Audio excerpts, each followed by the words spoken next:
आप सभी को जय मसीह की बाइबल की कहानियां यूट्यूब चैनल में आपका स्वागत है। आज हम खोए हुए पुत्र की प्रेरणादायक कहानी सुनेंगे, जो प्रेम, क्षमा और उद्धार की अद्भुत मिसाल है। एक आदमी था जिसके 2 बेटे थे। एक दिन छोटा बेटा अपने पिता के पास आया और बोला, पिताजी, मेरी विरासत का हिस्सा मुझे दे दीजिए। पिता को यह सुनकर दुख हुआ, फिर भी उन्होंने अपनी संपत्ति बांटी और बेटे को उसका हिस्सा दे दिया। छोटा बेटा अपनी सारी संपत्ति इकट्ठी करता है और दूर देश की ओर यात्रा शुरू करता है।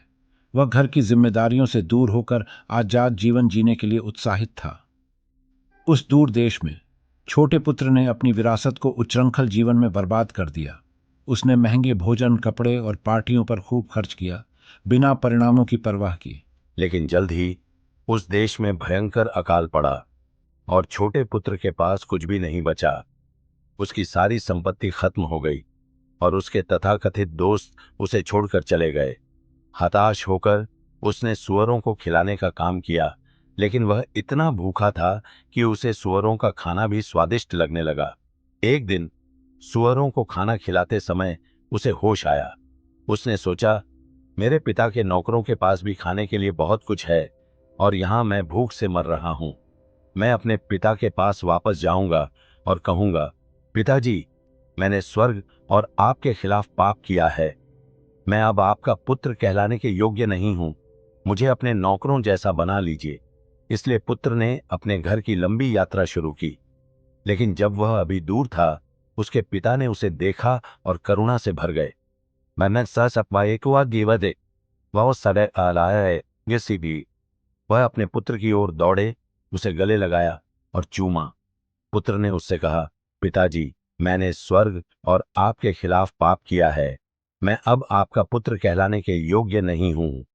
लेकिन पिता ने अपने सेवकों से कहा, जल्दी से सबसे अच्छा वस्त्र लाओ और इसे पहनाओ। उसकी उंगली में अंगूठी डालो और उसके पैरों में जूते पहनाओ। चलो, हम एक दावत का आयोजन करते हैं और खुशियां मनाते हैं, क्योंकि मेरा यह पुत्र मरा हुआ था और अब जीवित है। वह खो गया था और अब मिल गया है। फिर उन्होंने जश्न मनाना शुरू किया। पूरे घर में खुशी थी कि खोया हुआ पुत्र लौट आया है। वहां संगीत, नृत्य और भोज था। इसी बीच बड़ा भाई खेत में काम कर रहा था। जब वह घर के पास आया और उत्सव की आवाज सुनी, तो उसे गुस्सा आ गया।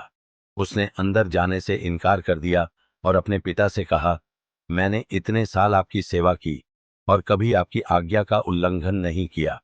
फिर भी आपने मुझे मेरे दोस्तों के साथ जश्न मनाने के लिए कभी एक बकरी तक नहीं दी।